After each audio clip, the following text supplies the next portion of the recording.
আমার বাড়ির কাজের মাসি আমাকে হত্যা করার চেষ্টা করছিল। একটা কাজের মাসিকে বিশ্বাস করে তাকে বাড়িতে রাখার পরিণাম আমি এইভাবে পাবো স্বপ্নেও ভাবিনি। সেদিন যখন সিঁড়ি থেকে পড়ে গিয়ে আমার কোমরের হাড় ভেঙে যায়, তারপর আমার হাঁটা চলা বন্ধ হয়ে যায় ও বাধ্য হয়ে আমার মাকে এই বাড়িতে ডাকতে হয়।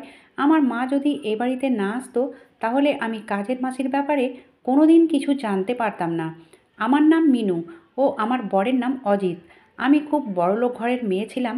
আমি বাবা মায়ের একমাত্র মেয়ে ছিলাম। আমার বিয়ে ভালো ফ্যামিলিতে হয়েছিল। আমার বর হাই স্কুলের টিচার ছিল। শ্বশুরবাড়ি থেকে অনেকটাই দূরে আমার বরের চাকরি লেগেছিল। বাড়ি থেকে প্রায় 3 ঘন্টা দূরত্ব। বিয়ের পরে আমি থেকে 3 মাস শ্বশুর বাড়িতেই ছিলাম শ্বশুর শাশুড়ির সঙ্গে। আমার শ্বশুর শাশুড়ি খুব ভালো মানুষ ছিলেন। এদিকে আমার বরের চাকরি যেহেতু বাড়ি থেকে অনেকটাই দূরে ছিল, তাই অনেক সকালে উঠে কাজের মাসিকে বরের পছন্দের রান্নাবান্না বলে দিতে হতো। কারণ আমার ভাসুরেরাও সকালবেলায় খাওয়া দাওয়া করে যে যার কাজে চলে যেত। তাই আমার বরের জন্য রান্নাবান্না আগে করতে হতো, যেহেতু তাকে বাড়ি থেকে আগে বেরোতে হতো। আমার বরের পছন্দের রান্না হয়ে যাওয়ার পরে আমার জায়েরা তাদের পছন্দের খাবার কাজের মাসিকে করাতো। আমার শ্বশুরবাড়িতে যে কাজের মাসিটা ছিল, সেই মাসিটার বয়স কাছাকাছি 50 বছর ছিল। এই কাজের মাসির ব্যবহার ও কথাবার্তা এতটাই ভালো ছিল, মনে হতো না যে ও কোনো একটা কাজের মাসি। তো আমরা নিজের লোকের সঙ্গে কথা বলছি। আমরা ওই কাজের মাসিকে মাসি বলেই ডাকতাম। আমার বর তো মাসির হাতের বেশ কিছু রান্না খুব পছন্দ করতেন। এদিকে প্রত্যেক দিন বরের স্কুলে যেতে 2 ঘন্টা এবং বাড়ি ফিরতে 2 ঘন্টা। সে প্রায় ক্লান্ত হয়ে পড়তো এবং নিজের জন্য একটুও টাইম পেত না। তাই আমার শ্বশুর শাশুড়ি অজিতকে বলেছিল যে যাতে স্কুলের আশেপাশে ঘর ভাড়া নিয়ে থাকে, তাহলে বরের অনেকটা টাইম সেভ হবে। সে একটু নিজের জন্য টাইম পাবে। আমার বরেরা 3 ভাই ছিল। আমার বর বাড়ির ছোট ছেলে। আমার বড় ভাসুরের সোনার দোকান ছিল এবং আরেকটা ভাসুরের মানে ব্লগে চাকরি করতো। কিন্তু তারা যেহেতু বাড়ির আশেপাশে নিজের কাজে নিযুক্ত ছিল, তাই তাদের বাড়ি ছেড়ে অন্য জায়গায় থাকার কোনো প্রশ্নই ছিল না। শুধু আমার বরের বাড়ি থেকে অনেকটাই দূরে চাকরি লেগেছিল। শ্বশুর শাশুড়িকে ছেড়ে আমার অন্য জায়গায় থাকার একদমই ইচ্ছে ছিল না, কিন্তু কিছু করার ছিল না। তারপর অজিত স্কুলের আশেপাশে একটা বাড়ি ভাড়া নেয় এবং সেখানেই আমিও অজিত শিফট হয়ে যাই। আমার শ্বশুর শাশুড়ি এতে কোনো আপত্তি ছিল না। তারা নিজে থেকেই চেয়েছিল আমরা দুজনে যাতে স্কুলের আশেপাশে কোনো একটা বাড়িতে ভাড়া থাকি। তারা আমাদের ভালোর জন্যই বলেছিল। আমার শ্বশুর শাশুড়ি যেহেতু এই বাড়িতে একা ছিল না, কারণ তাদের পাশে আরও দুটো বউ, তাই আমার শ্বশুর শাশুড়ি বলেছিল, তোমাদের এত কষ্ট করতে হবে না। স্কুলের আশেপাশে বাড়ি ভাড়া থাকলে অজিত তুমি একে অপরকে টাইম দিতে পারবে। তাই আমিও অজিত স্কুলের পাশে একটা ভাড়া বাড়িতে শিফট হয়েছিলাম। ওখান থেকে অজিতের স্কুল যেতে মোটামুটি গাড়িতে করে 15 মিনিট সময় লাগতো। বিয়ের পরে আমার বাবা আমাকে সমস্ত জিনিস দিয়েছিল যাতে আমার কোনো কিছুর অভাব না হয়। অজিতের 4 চাকার শখ ছিল, তাই বাবা আমাকে একটা 4 চাকাও দিয়েছিল। অজিত ও আমাকে যখন ওই ভাড়া বাড়িতে শিফট হয়ে যায়, তখন আমার বাবার দেওয়া গাড়িটাও ওইখানে নিয়ে গেছিলাম। অজিত যেহেতু ড্রাইভিং করতে জানতো না, তাই সে একটা ড্রাইভার রেখেছিল এবং সে প্রত্যেক দিন গাড়িতে করেই স্কুলে যেত। অজিত আমাকে অনেক ভালোবাসতো, আমিও অজিতকে অনেক ভালোবাসতাম। আমাদের যে গাড়ির ড্রাইভারটা ছিল সেও খুব বিশ্বাসযোগ্য ছিল। আমার বাড়ির বাজার হাটঘাট সব গাড়ির ড্রাইভার করে দিত। আমাদের গাড়ির ড্রাইভারের নাম ছিল শামু। আসলে আমরা যে বাড়িতে ভাড়া ছিলাম, সে বাড়ির মালিক ওই ড্রাইভার খোঁজ দিয়েছিল। এইভাবে আমাদের বেশ ভালোই দিন কাটছিল। বরের স্কুলে চলে যাওয়ার পরে শামু গাড়ি নিয়ে বাড়ি চলে আসতো। শামু বাড়ি এসে বাইরের সমস্ত বাজার ঘাট করে দিত। বর যেহেতু স্কুলে সারাদিন ব্যস্ত থাকতো, তাই সে বাড়ির অন্যান্য কাজগুলো করতে পারতো না। সে কাজগুলো শামু মানে আমাদের ড্রাইভার করে দিত। একদিন শামু আমাকে ও অজিতকে বলেছিল তার নাকি 1 বছর আগে বিয়ে হয়েছে এবং তার বউ নাকি এখানে আসতে চাইছে। শামু গ্রামের ছেলে ছিল, সে অনেক দূর থেকে এখানে এসেছিল 2 টাকা ইনকাম করার জন্য। আমার বর শামুকে মাসে 10,000 টাকা দিত। আমাদের বাড়ি ভাড়ার বাইরে একটা ছোট রুম ছিল, সেই রুমটাতে শামু থাকতো। বরের স্কুলে চলে যাওয়ার পরে আমার কোনো শপিং করার থাকলে শামু আমাকে নিয়ে যেত। তারপর সেদিন যখন শামু বলেছিল সে নাকি তার বউকে এখানে নিয়ে আসতে চায়, এবং শামু তখন অজিতকে বলে, মালকিন তো একাই বাড়ির সমস্ত কাজ করে, আমার বউ এখানে থাকলে মালকিনকে কোনো কিছু করতে হবে না, সে সমস্ত কাজ করে দেবে। শামুর কথা শুনে আমিও অজিত রাজি হয়ে যাই এবং শামুকে বলে দিই তার বউকে সে এখানে নিয়ে আসতে পারে। কারণ শ্বশুরবাড়ি ছেড়ে এই বাড়িতে আসার পরে আমাকে রান্নাবান্না ও বাকি কাজগুলো একাই করতে হতো। এতে আমার খুব কষ্টও হতো, কারণ আমার কখনো বা হাত পুড়ে যেত, কখনো বা হাত কেটে যেত এবং অজিত এই ছোটোখাটো ব্যাপারগুলো নিয়ে খুব ভয় পেত। সে স্কুলে যাওয়ার পরেও ফোন করে আমার খোঁজ খবর নিত যে আমি ঠিকঠাক আছি কি না, কারণ আমি যখন কোনো কাজ করতাম তখন আমার ছোটোখাটো কিছু না কিছু ক্ষতি হয়েই যেত। বিয়ের আগে যখন বাবার বাড়িতে ছিলাম তখন আমার বাবা মা আমাকে রানীর মতো করে রেখেছিল। বাবার বাড়িতে আমি কোনো কাজ করিনি, ওই জন্য বাড়ির কাজকর্ম করার অভ্যাস ছিল না। তাই কাজকর্ম নিয়ে আমার সঙ্গে এই ছোটোখাটো প্রবলেমগুলো হতো। তারপর শামু ২-৩ দিনের ছুটি নিয়ে গ্রামের বাড়িতে চলে যায় তার বউকে নিয়ে আসার জন্য। ২ দিন পরে শামু যখন নিজের বউকে আমাদের বাড়িতে নিয়ে আসে, তখন আমি তার বউকে দেখে বিশ্বাস করতে পারিনি যে একটা কাজের মাসিও দেখতে এত সুন্দর হতে পারে। শামুর বউ খুব সুন্দর দেখতে। শামুর বউয়ের নাম ছিল মিনতি। মিনতি একটু ছটপটে স্বভাবের কাজের মাসি ছিল। মিনতি এই বাড়িতে আসার পরে সমস্ত কাজ করত, রান্নাবান্না, ঝাড় দেওয়া, বাসন মাজা, মানে সংসারের সমস্ত কাজ মিনতিই করত। প্রথম প্রথম সব কিছু ঠিকঠাক ছিল। আমি ভেবেছিলাম মিনতির বর শামু যেহেতু এখানে আছে তাই কোনো কিছু গণ্ডগোল হওয়ার চান্সই থাকবে না। কিন্তু ধীরে ধীরে মিনতির ব্যবহার ও চালচলনের ওপর আমার খটকা লাগে। আমার মনে হতো যখনই রুমের ভিতরে অজিতের সঙ্গে টাইম কাটাতাম তখন যেন মিনতি আমাদের লুকিয়ে লুকিয়ে দেখতো। একদিন আমি শপিং করার জন্য বাইরে গেছিলাম। শপিং করার পরে এসে দেখি মিনতি আমাদের বেডরুমে ঢুকে আমার বিছানার চাদর ঠিক করছে, আর অন্যদিকে অজিত ড্রেসিং টেবিলের সামনে নিজের চুল ঠিক করছে। সেদিন আমি মিনতিকে বলেছিলাম আমার অনুপস্থিতিতে সে যাতে আমার বেডরুমে না ঢোকে। তারপর সে মাথা নাড়িয়ে রুম থেকে বেরিয়ে চলে যায়। আসলে আমি মিনতিকে ভালোবাসতাম। আমার সঙ্গে যা খারাপ হয়েছিল ওতে আমারই দোষ ছিল। এই জন্যই বলে কাউকে অত বেশি বিশ্বাস করতে নেই যে পরে তার সঙ্গে বিশ্বাসঘাতও করতে পারে। মিনতি যেহেতু আমার বাড়ির প্রত্যেকটা কাজ করে দিত, তাই আমি বাইরে কোথাও শপিং করতে গেলে তার জন্য কিছু না কিছু জিনিস কিনে নিয়ে আসতাম। আমি যখনই নিজের জন্য নতুন ড্রেস কিনতাম তখন মিনতিকেও কিনে দিতাম। আসলে অনেকে এমন আছে যারা কাজের লোকের সঙ্গে অনেক খারাপ ব্যবহার করে, কিন্তু আমি ওই ধরনের ছিলাম না। আমি মিনতিকে অনেক বিশ্বাস করেছিলাম, কিন্তু আমি ভাবতেও পারিনি তাকে বিশ্বাস করার ফল সে এইভাবে আমাকে দিবে। আমি যেহেতু বাবা মায়ের একমাত্র মেয়ে ছিলাম, তাই আমি মিনতিকে ছোট বোনের মতো মনে করেছিলাম। কিন্তু আমার যখন মনে সন্দেহ হয় যে সে হয়তো আমার জায়গাটা পেতে চাইছে, তখন আমি তার কিছু কিছু কাজে বাধা দিতে থাকি। বর যখন স্কুল যেত তখন মিনতি অজিতের জামা কাপড় সব কিছু ঠিকঠাক করে দিত। সে আগে আমাদের বেডরুমের বিছানা চাদর ও পরিষ্কার পরিচ্ছন্ন করে দিত। আমি এইসব কাজে সেদিন বাধা দিয়েছিলাম। সেদিন আমার মনে তাকে নিয়ে সন্দেহ হয়েছিল। বেশ কিছুদিন থেকে মনে হচ্ছিল সে যেন অজিতের কাছে যাওয়ার চেষ্টা করছে। কিছুদিন থেকে তার হাবভাব চালচলন আমার ঠিক লাগছিল না। সেদিন আমি যখন পাশের একজন বৌদির বাড়িতে গেছিলাম, তারপর আমি বাড়ি এসে দেখি মিনতি আবার আমার বেডরুমে ঢুকে বেড পরিষ্কার করছে এবং অজিত টেবিলে কিছু খাতাপত্র দেখছে। আমি তখন রুমে ঢুকে মিনতির হাত ধরে বলি, মিনতি, তোকে এর আগেও বারণ করেছি যে আমাদের বেডরুমে ঢোকার কোনো দরকার নেই। আমাদের বেডরুমে আমি নিজেই পরিষ্কার করে নেব। তা সত্ত্বেও তোমার সাহস কী করে হলো আমাদের বেডরুমে ঢোকার, তাও আবার আমার অনুপস্থিতিতে? দেখ মিনতি, আমার সঙ্গে বেশি চালাকি করবি না। এ বাড়িতে থাকতে হলে আমার মনের মতো কাজ করতে হবে, নইলে এ বাড়ি থেকে ঘাড় ধাক্কা দিয়ে বের করে দেব। মিনতি তখন বলে, মালকিন, আপনি তো শুধুই শুধুই আমাকে সন্দেহ করছেন। আমি তো আপনার সাহায্য করছিলাম। এই বলে সে রুম থেকে বেরিয়ে যায়। আমি তখন অজিতকে গিয়ে বলি, মিনতি যখন আমাদের রুমে ঢুকছে তখন তুমি বারণ করতে পারোনি? অজিত তখন বলে, আমি তো নিজের কাজে ব্যস্ত ছিলাম, তাই কোনো দিকে ধ্যান দিইনি। একদিন দেখি মিনতি সকালবেলায় চা করে রুমের মধ্যে অজিতকে দিতে গেছে। আমি তখন বাথরুমে ছিলাম। বাথরুম থেকে বেরিয়ে এসে দেখি মিনতি অজিতকে চা দিচ্ছে এবং অজিতের দিকে তাকিয়ে মুচকি মুচকি হাসছে। ওটা দেখে আমি মিনতিকে দু একটা কথা বলতে বাধ্য হয়েছিলাম, কারণ আমি তার মতিগতি বুঝতে পেরেছিলাম সে অজিতের সঙ্গে কী করতে চাইছে। অজিত তো খুব সহজ সরল মনের ছিল। ওকে তো যে কেউ নিজের কথাই নিজের ফাঁদে ফাঁসিয়ে নিতে পারবে। আমি তখন মিনতিকে বলেছিলাম, তোকে ভালোবাসি তার মানে এই নয় যে তুই নিজের সীমা পার করবি। কাজের মাসি আছিস, কাজের মাসির মতোই থাক। বেশি বাড়াবাড়ি করলে এই ঘর থেকে বের করে দেব। আমার কথা শুনে সে মুখটাকে নিচু করে রুম থেকে চলে যায়। সেদিন বিকেলবেলায় আমি যখন দোতলা থেকে নিচে নামছিলাম, তখন সিঁড়ি থেকে পড়ে গিয়ে আমি অজ্ঞান হয়ে গেছিলাম। চোখ খুলে দেখি আমি হসপিটালে আছি এবং অজিত আমার পাশে আমার হাত ধরে বসে আছে। তখন অজিত আমাকে জিজ্ঞেস করে, তুমি সিঁড়ি থেকে কিভাবে পড়ে গেছিলে? আমি তখন অজিতকে বলি, আমার পা পিছলে সিঁড়ি থেকে আমি পড়ে গেছিলাম।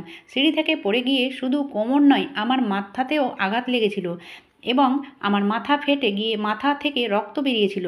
তারপর 2 দিন পরে আমি হসপিটাল থেকে বাড়ি ফিরে আসি। ডাক্তারে পরিষ্কারভাবে বলে দিয়েছিল আমার যেহেতু কোমরের হাড় ভেঙে গেছে, সেটা রিকভার হতে বেশ কয়েক বছর লাগবে এবং আমি এখন ঠিকঠাকভাবে হাঁটাচলাও করতে পারবো না। বাড়ি আসার পরে অজিত আমার মাকে ডেকেছিল। মা আসার পরে সবসময় আমার পাশে থাকতো। আমাকে ওষুধ খাওয়ানো, কোমরে ওষুধ লাগিয়ে দেওয়া, সমস্ত কিছু মা করে দিত।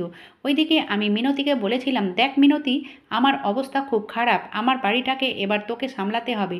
জানি না কেন তখন মিনতির মুখ দেখে আমার মনে হয়েছিল আমার কোমর ভেঙে যাওয়াতে সে যেন খুব খুশি। মা 2 দিন থাকার পরে আমাকে বলেছিল, মিনু, তোর এই কাজের মাসিটাকে আমার একদম ভালো লাগে না। ওকে এ ঘরে রাখলে তোর সংসারে আগুন লাগবে। তুই এই কাজের মাসিকে বাদ দিয়ে অন্য কোনো কাজের মাসি কেন রাখিস না? আমি তখন মাকে বলেছিলাম, মা, আমি জানি মিনতি খুব ছটপটে স্বভাবের। আমি ভালো কোনো কাজের মাসি পেলে ওকে বাড়ি থেকে বের করে দেব। ভেবেছিলাম ওকে ভালোবাসা দিয়ে রাখলে ও আমার বাড়িটাকে সামলাবে, কিন্তু ও তো অন্যদিকে নজর দিয়ে বসে আছে। আর আমি সেটা খুব ভালো করে বুঝতে পারি। তোমার জামাই খুব সহজ সরল, ওর মন অনেক বড়। ওকে যে কেউ বোকা বানিয়ে ওর কাছ থেকে টাকা আদায় করে নিতে পারে। ওর কাছে কেউ একটু কান্নাকাটি করলে ও নিজের পকেট থেকে অনেকগুলো টাকা বের করে দিয়ে দেয়। এভাবে বেশ কিছুদিন চলার পরে মা আমাকে এসে বলে, মিনতি তোর বাড়ির খেয়াল রাখে না, ওকে বাড়ির কাজকর্ম করার জন্য বারবার বলতে হয়। যখন দেখি অজিতের আশেপাশে ঘুরে বেড়ায় আর ওর বর সামর্থ্য কোনো খেয়াল নেই যে ওর বউ সারাক্ষণ কী করে বেড়ায়। মা তখন আমাকে বলে, আমার তো মনে হচ্ছে তুই সিঁড়ি থেকে নিজে থেকে পড়িসনি, এটা অনেক বড় ষড়যন্ত্র। আমি তখন মাকে জিজ্ঞেস করি, কী ষড়যন্ত্র? তুমি কী বলতে চাইছো মা? মা তখন বলে, তুই বুঝতে পারিস না কেন? আমার তো মনে হয় তোর ওই কাজের মাসিই তোকে সিঁড়ি থেকে ফেলেছে, যাতে তুই অচল হয়ে ঘরের মধ্যে পড়ে থাকিস, আর ওই কাজের মাসি যাতে অজিতের সামনে সারাক্ষণ ঘুরঘুর করতে পারে। তুই তোর কাজের মাসিকে অনেক বেশি মাথায় চাপিয়ে রেখেছিস। এইসব কাজের মাসিদের অত বেশি মাথায় চাপাতে নেই। আমি তখন মাকে বলি, ও আমাকে সিঁড়ি থেকে কি করে ফেলবে? আমি তো সিঁড়ি থেকে নিচে নামছিলাম আর আমার পাটা মচকে গেছিল। মা তখন আমাকে বলে, সেদিন তোর পা কেন মচকে ছিল? আগে তো কখনো মচকায়নি। সে নিশ্চয়ই কিছু তেল নইলে জল সিঁড়িতে ফেলে রেখেছিল, যার জন্য তুই পা পিছলে পড়ে গেছিলিস। জানি না কেন সেদিন আমার মায়ের কথা শুনে মিনতির প্রতি আমার মনে খটকা লাগে। মা তখন আমার মাথায় হাত বুলিয়ে বলে, তোর কোনো চিন্তা নেই, তোর মা তোর পাশে আছে, তোর মা কোনো কিছু খারাপ হতে দিবে না, আমি সব কিছু ঠিক করে দেব। এবার দেখো তার ওই কাজের মাসিকে আমি কিভাবে ঠিক করি। আর তুই খুব তাড়াতাড়ি অজিতকে বলে অন্য একটা কাজের মাসির ব্যবস্থা কর, নইলে এই মেয়ে তোর সংসারটাকে নষ্ট করে দেবে। আমি যখন মাকে বলেছিলাম, পাশের বাড়ির বৌদিকেও বলে রেখেছি, যদি কোনো ভালো কাজের মাসি খোঁজ পাই তাহলে ওই পাশের বাড়ির বৌদি আমাকে জানাবে। আজ আমি অজিতকেও বলবো সে যাতে অন্য কোনো কাজের মাসির খোঁজ করে। সেদিনের পর থেকে মা অজিতকে কোনো সময় একা ছাড়তো না। অজিত যখন স্কুল থেকে বাড়ি আসতো তখন মা লিভিং রুমে বসে থাকতো, যাতে মিনতি অজিতের আশেপাশে থাকতে না পারে। আসলে অজিতের বাড়ি আসার পরে মিনতি অজিতের জন্য চা করে অজিতকে দিয়ে আসতো। সেদিন অজিত যখন স্কুল থেকে বাড়ি ফিরে আসে তখন মা মিনতিকে অজিতের জন্য চা করতে বলেছিল এবং চা হয়ে যাওয়ার পরে মা নিজে অজিতকে চা দিয়ে এসেছিল। আসলে আমার কোমর ভেঙে যাওয়ার পরে যখন থেকে মা আমার কাছে থাকতো, মানে থাকতে এসেছিল, তখন থেকে বাধ্য হয়ে অজিত পাশের রুমে থাকতো, কারণ আমাদের রুমে মা আমার পাশে থাকতো। সেদিন নাকি মিনতি মাকে বলেছিল, সাহেবকে তো আমি প্রত্যেক দিন চা দিয়ে আসি, তাহলে আজ আপনি কেন চা দিতে আসবেন? মা তখন মিনতিকে বলেছিল, তুই কি নিজেকে এই বাড়ির মালকিন মনে করিস? কাজের মাসি মাসি আছিস, কাজের মাসির মতোই থাক। বড় বড় স্বপ্ন দেখা বন্ধ কর।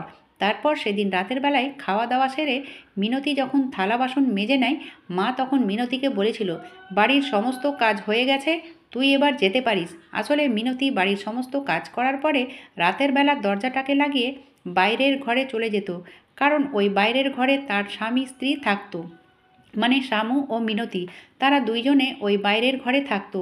সেদিন যখন মা খাওয়া দাওয়ার পরে আমার ঘরে চলে আসে এবং অজিত পাশের রুমে চলে যায়, তার কিছুক্ষণ পরে মা আমাকে বলে, তুই ঘুমিয়ে পড়, আমি ভালো করে চেক করে আসি যে তোর ওই বেহায়া কাজের মাসি দরজাটাকে লাগিয়েছে কিনা, খোলা রেখেই চলে গেছে। আমি তো বিছানা থেকে নামতে পারতাম না, হাঁটাচলাও করতে পারতাম না। আমাকে মা ধরে ধরে বাথরুমে নিয়ে যেত, তাই আমি খাওয়া দাওয়া ও বাকি সমস্ত কিছু ওই রুমের মধ্যেই করতাম। মা আগে আমাকে খাবার খাইয়ে দিত, তারপরে মা নিজে খেত। কখনো কখনো অজিত আমাকে রাতের খাবারটা নিজের হাতে করে খাইয়ে দিত। আমার সঙ্গে এই অ্যাক্সিডেন্ট হয়ে যাওয়ার পরে আমার তো মুখের হাসি যেন উধাও হয়ে গেছিল। অজিত আমার পাশে আসলেই আমি তাকে জড়িয়ে ধরে কাঁদতাম এবং বলতাম আমার সঙ্গে এটা কি হয়ে গেছে। অজিত আমাকে সারাদিন টাইম দিতে পেত না। সে স্কুল থেকে এসে, মানে সন্ধ্যাবেলায় এসে রাত্রে খাবার আগে পর্যন্ত আমার কাছেই বসে থাকতো এবং আমার টেনশন দূর করার জন্য সব সময় আমার সঙ্গে হাসি খুশি থাকার চেষ্টা করতো। তারপর সেদিন যখন মা দেখতে যায় যে মিনতি ঘরের দরজাটাকে লাগিয়েছে কিনা, খোলা রেখে চলে গেছে, তখন মা গিয়ে দেখে অজিতের ঘরের দরজা খোলা আছে। মা তখন আস্তে করে অজিতের ঘরের দিকে যায়। তারপর গিয়ে যা দেখে, আমার মায়ের পায়ের তলা থেকে যেন মাটিটাই সরে গেছিল। মা গিয়ে দেখে মিনতি অজিতকে জড়িয়ে ধরে বলছে, মালিক, আজ আমি ও আপনি এক হয়ে যাব, আজ আমার সব কিছু আপনার হয়ে যাবে। মিনতি তার মিষ্টি মিষ্টি কথায় অজিতকে ফাঁসানোর চেষ্টা করছে।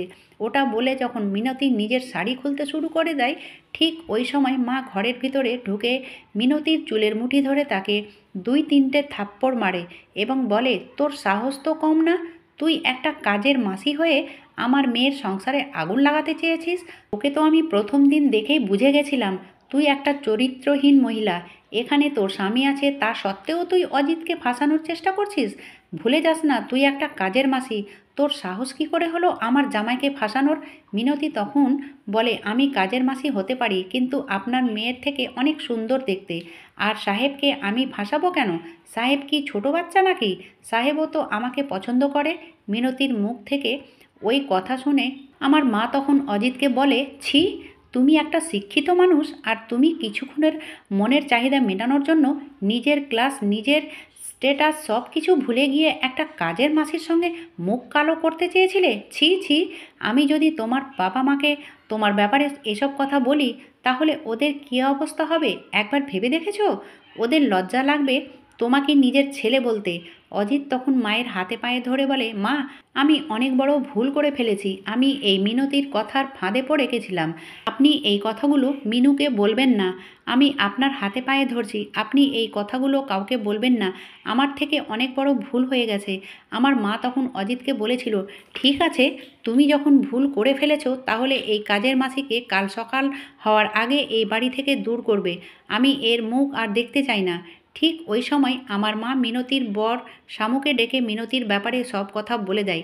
শামু তখন মিনতিকে মারতে শুরু করে। ও বলে, সাহেবকে আমি ভগবানের মতো মনে করি, কারণ সাহেবের জন্য আমার সংসার চলে। সাহেব আমাকে কত সাহায্য করে, মালকিন তোকে কত সাহায্য করে, কত ভালোবাসে, আর তুই সাহেব ও মালকিনের সংসারটাকে নষ্ট করতে চেয়েছিস।